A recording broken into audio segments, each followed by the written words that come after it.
Bonjour Maria Sanchez. Bonjour Pablo. Merci d'avoir accepté notre invitation. Alors vous êtes journaliste et essayiste, auteur avec Xavier Espinet de Catalogne, la République libre aux éditions Sileps. Alors la Catalogne justement où cela fait plus de 8 jours que des manifestants ont pris les rues de Barcelone. Qu'est-ce qu'ils demandent ces manifestants exactement ? Ce qui a mis le feu aux poudres, là, cette année, parce que c'est quand même un conflit, on y reviendra après, qui dure depuis plus de 2 ans, dans sa forme actuelle, c'est la sentence qui a été rendue par le tribunal suprême de Madrid contre les dirigeants, les anciens ministres du gouvernement catalan et les 2 dirigeants d'associations condamnés pour sédition. Condamnés donc pour avoir osé organiser le référendum du 1er octobre 2017 pour tester auprès de la population catalane l'indépendance. Donc organiser ce qu'avait fait l'Écosse, somme toute, et ce que prévoient les textes européens. C'est plus contestable dans la Constitution espagnole, faire un référendum tout à fait, qu'ils ont essayé de faire légalement, mais ayant échoué auprès de Madrid, ils l'avaient organisé par leurs propres forces, le 1er octobre 2017. Donc, à ce moment-là, le gouvernement en place à Madrid, de Mariano Rajoy, le gouvernement de droite, avait emprisonné d'abord 2 dirigeants d'associations indépendantistes et culturelles, Jordi Sánchez et Jordi Cuixart, accusés d'avoir mis le feu aux poudres, et ensuite 9 conseillers, ce qu'on appelle conseillers, c'est-à-dire ministres du gouvernement catalan. Au départ, l'accusation qui était demandée par le tribunal était de rébellion, ce qui pouvait aller jusqu'à 25 ans de prison. Finalement, ils se sont rabattus sur la sédition et ça a quand même donné des peines allant de 9 ans et demi à 13 ans de prison contre ces gens-là. Il faut savoir en plus, ce que peu de médias rappellent ici, c'est que ce fameux tribunal n'est guère indépendant. Les juges qui siègent dans ce tribunal, les magistrats qui siègent dans ce tribunal, sont nommés par le gouvernement en place. Donc ceux qui ont jugé les dirigeants catalans avaient été nommés par le précédent gouvernement de M. Rajoy. Donc c'était des gens très connus pour leurs convictions de droite, voire d'extrême droite. Donc il n'y a pas de séparation des pouvoirs en Espagne ? Pas véritablement. D'ailleurs, il y a eu un article très intéressant de quelqu'un qui est loin d'être un gauchiste ni acquis à la cause indépendantiste, Jean Quatremer, qui est le correspondant de Libération auprès du Parlement européen, qui au moment où la sentence est tombée a rappelé comment était nommée la justice espagnole et mettant quand même en doute l'indépendance de celle-ci. Contrairement à ce qui se dit en France, la justice espagnole n'est pas indépendante. Alors comment a évolué le sentiment indépendantiste depuis 2 ans en Catalogne ? Si vous voulez, en Catalogne, en Espagne, on entend souvent dire que le plus gros recruteur d'indépendantistes, c'est Mariano Rajoy. C'est-à-dire que ce qui était quand même un sentiment très ancré d'un point de vue culturel par rapport à la langue, par rapport à nos traditions, etc., qui a survécu au franquisme. Alors il faut savoir que pendant le franquisme, il y a eu un temps pendant lequel nous n'avions pas le droit de parler catalan, qu'ensuite nous avions le droit de le parler, mais ni de l'écrire, ni de l'apprendre à l'école. Ce n'est qu'à la mort de Franco que ces droits ont été rétablis. Donc il y a quand même un sentiment d'appartenance très fort qui a survécu parmi ces gens. Après, ce qui a mis le feu aux poudres, c'est qu'à partir de... Il y a eu quand même... Pardon, je fais des allers-retours. Au moment de la promulgation de la Constitution dans l'État espagnol, en 1978, après la mort de Franco, il y a des régimes d'autonomie qui ont été donnés, non seulement aux régions qui historiquement le demandaient, c'est-à-dire l'Euskadi, le Pays Basque, la Catalogne et la Galice, mais pour diluer cela dans un contexte espagnol à cette autre région. Donc ça a fait un régime avec beaucoup d'autonomie sur des réalités qui ne correspondaient à rien, genre l'Extrémadure, la Castille, où il n'y avait guère d'éléments historiques pour étayer ça. Mais cela permettait au pouvoir central de diluer ce qui était le sentiment catalan ou basque. Donc il y a une série de prérogatives qui ont été données à ce moment-là. Les Catalans, les différents gouvernements catalans en ont arraché un petit peu, et à partir de l'arrivée de Mariano Rajoy au pouvoir, à partir de 2010, du retour de la droite, ces prérogatives ont commencé à être amoindries. Et c'est là où les choses se sont exacerbées. Et quelque chose qui, dans les années 80, début des années 90, la mouvance autonomiste faisait à peu près 15% lors des élections. La Catalogne étant plutôt une région à gauche qui votait très fortement Parti socialiste, Parti communiste, etc. À partir à la fin, 15 ans après, les années 2000, on en est arrivé à un mouvement qui est quasiment majoritaire ou moitié-moitié de la population en termes de voix. Donc voilà, d'abord, c'est toutes ces prérogatives qui étaient celles de la Catalogne qui ont été petit à petit amoindries. Les brimades politiques que les gens vivaient à partir de ça. Voilà, donc ça a énormément exacerbé ce sentiment-là. À partir de de cela, effectivement, il y a eu en plus en Catalogne un gouvernement de droite, de centre-droit, démocratie chrétienne indépendantiste, avec de grosses affaires de corruption, comme à Madrid. Encore pire à Madrid, parce qu'à Madrid, ça a touché et la droite et le Parti socialiste, les affaires de corruption. Et au moment du départ de ce gouvernement-là, qui avait fait les 20 années de la transition, c'est vrai que le gouvernement qui est arrivé, Artur Mas, avant Puigdemont, a commencé de nouveau à revendiquer une série de choses qui lui avaient été enlevées et a demandé à Madrid l'autorisation de faire ce référendum. Donc au départ, ils ont essayé d'utiliser la voie légale. Ils n'ont pas pu. Et c'est là où les choses ont commencé à s'accélérer. Sur la question catalane, est-ce qu'il y a un clivage gauche-droite ou pas du tout, où le clivage est juste indépendantiste et unioniste? En Catalogne, c'est vrai que le mouvement indépendantiste est transcourant. Il y a une partie de la droite, pas de l'extrême droite, évidemment, ni de ceux qui se reconnaissent dans le Parti populaire, dans le PP, mais il y a une partie du mouvement indépendantiste qui est de centre-droit, une démocratie chrétienne. Et dans cette démocratie chrétienne, il y a une partie, l'aile Puigdemont, qui a évolué petit à petit vers des positions beaucoup plus centristes. Mais c'est vrai qu'il y a une grosse partie de la bourgeoisie catalane qui est indépendantiste. Et du coup, comment se situe par exemple Podemos ? Et Ada Colau, parce qu'on entend assez peu finalement Ada Colau, qui est la maire de Barcelone, sur le sujet. Pour Podemos, alors il y a une différence entre la Catalogne et Madrid, entre Pablo Iglesias et Ada Colau. Podemos a une position claire par rapport à l'affaire de l'autodétermination, du référendum. Donc ils ont toujours soutenu le fait que le peuple catalan, comme d'autres peuples s'ils le souhaitaient dans l'État espagnol, puisse organiser un référendum.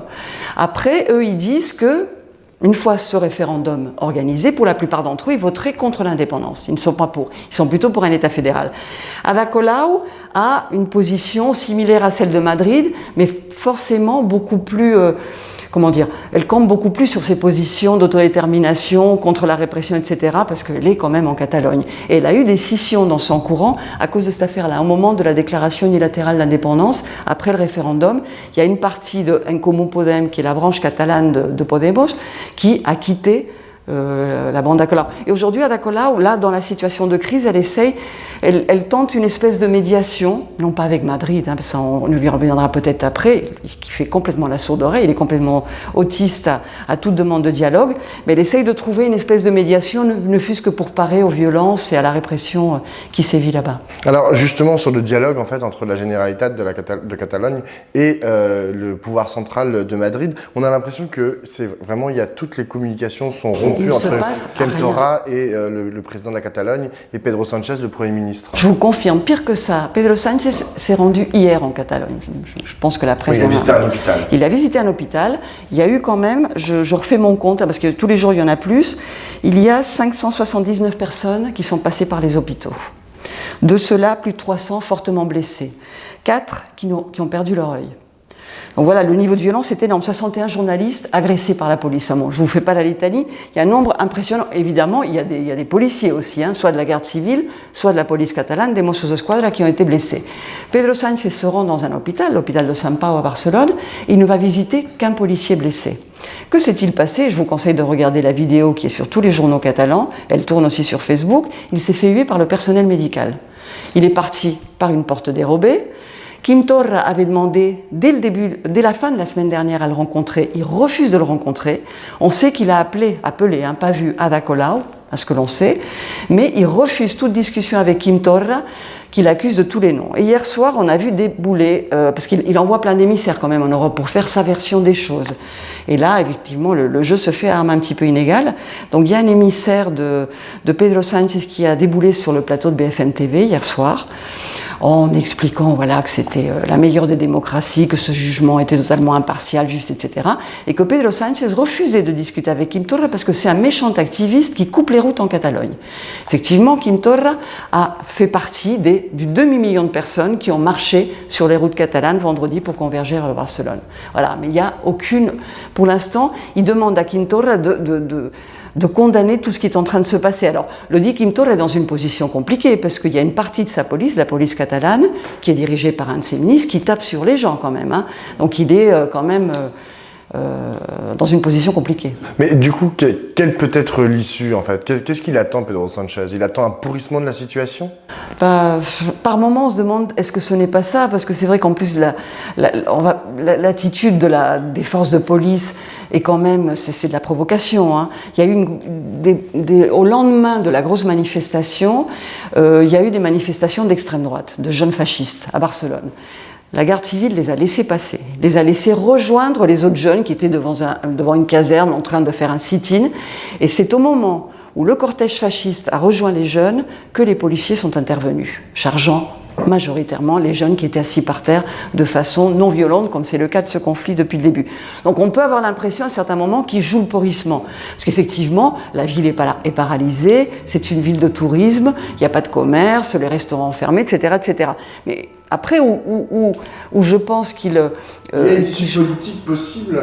Il y a une issue politique, oui, à partir du moment où Pedro Sánchez accepte de discuter. Aujourd'hui, il y a une partie du mouvement nationaliste, parce que le mouvement nationaliste est très divisé aujourd'hui. Hein. Ils ont du mal à se mettre d'accord entre eux pour voir quoi lui demander.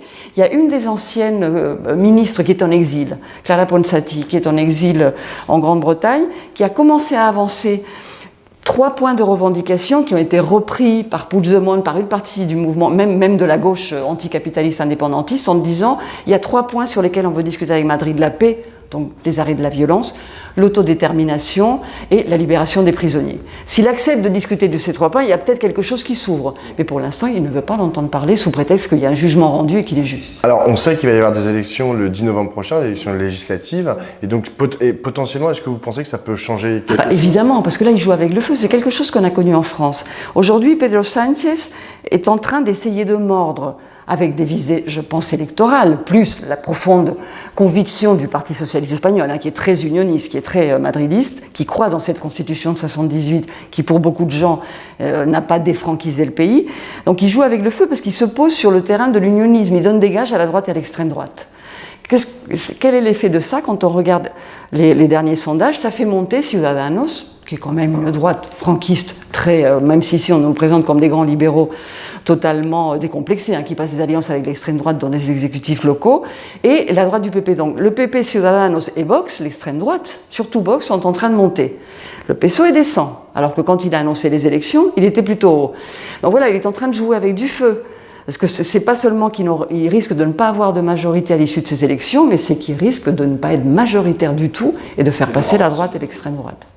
Alors j'ai une dernière question, Mariana Sanchez. Hier sur France Inter, l'eurodéputé Manon Aubry, eurodéputé France Insoumise, a dénoncé le silence coupable de l'Union européenne. Est-ce qu'elle a raison? Est-ce que l'UE peut véritablement faire quelque chose? Vous savez, les Catalans, toutes tendances confondues, sont profondément européens. Ils ont été très déçus déjà par l'attitude de l'Union européenne lors du référendum. Il y a eu quelques eurodéputés qui ont sauvé un petit peu la face de l'Union européenne. Alors comme par hasard, malheureusement, c'était des gens qui vivent la même situation que les Catalans, c'est-à-dire des Corses, des Basques, des Irlandais, etc., qui sont venus. Mais il y avait aussi des eurodéputés de la gauche, des Verts, etc., qui avaient participé comme observateurs internationaux sur le référendum. Les Catalans, depuis le début, en appellent à l'Europe. Alors, la droite et le centre-droit, d'autant plus. Puigdemont a essayé de a été élu, hein, comme Oriol Junqueras, le vice-président, ont été élus sur les listes de leurs partis différents pour faire porter ce problème. Donc, il y a une partie très importante de la droite qui pense que l'Europe a quelque chose à faire. Et effectivement, ne fût-ce qu'en termes de répression de droits fondamentaux et même l'autodétermination, elle est dans la charte de l'Europe. Donc il y a quelque chose à jouer, mais le débat, pour l'instant, il a été verrouillé. Quand la GUE et les Verts, la gauche Union européenne, pardon, les Verts et quelques députés indépendants, bretons, basques, etc., ont redemandé que le point sur la répression soit fait, la majorité du Parlement a voté. Il y a quand même 199 élus qui ont voté pour, hein, donc c'est pas une majorité qui est écrasante. Hier soir, j'ai vu les images qui circulent aussi sur Facebook de la tentative de débat là-dessus. Le Parti socialiste et le PPE, qui s'allient en permanence au niveau du fonctionnement du Parlement européen, ont tout verrouillé. Donc le débat a encore une fois été escamoté, alors que la présidente de la Commission des droits humains, elle, voulait le porter, ne fût-ce que par rapport à ça. Donc voilà, là, l'UE semble... C'était le titre du papier de Jean Quatremer dans Libération. L'UE détourne les yeux, là. Et elle aurait quelque chose à faire en termes de démocratie, de respect des droits humains. Merci beaucoup, Mariana Sanchez. Merci, Pablo.